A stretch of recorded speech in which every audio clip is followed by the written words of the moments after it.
দেখতে দেখতে 2020 সালটা কেটে গেল। 2021 সাল এখন আমাদের দ্বার প্রান্তে। এই 20 সালের জীবনে কত কিছু অর্জন হয়েছে, আবার জীবন থেকে কত কিছু হারিয়ে গেছে। কত মানুষ আপন হয়েছে, আবার কত মানুষ হারিয়ে গেছে। খারাপ সময়টা জীবনটাকে নতুন করে বুঝতে শিখিয়েছে। তাই তো বছরের এই শেষ প্রান্তে এসে কিছু মানুষকে ধন্যবাদ না দিলেই নয়।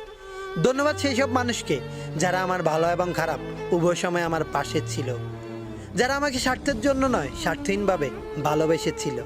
সেই সাথে ধন্যবাদ আমার খারাপ সময়টাকে, কারণ খারাপ সময়টা আমাকে ছিনিয়ে দিয়েছে কে আপন আর কে পর। কেননা সুসময়ে সবাই পাশে রয়, কিন্তু তাই বলে সবাই আপন নয়। খারাপ সময়টাতে যেই মানুষগুলো পাশে রয় সেই মানুষগুলোই প্রকৃত আপন হয়।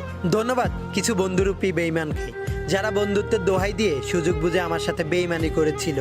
ধন্যবাদ সেই ফেক মানুষদের, যারা উপরে আমাকে আপন বলতো কিন্তু ভিতরে ভিতরে আমাকে পর ভাবতো। ধন্যবাদ Likey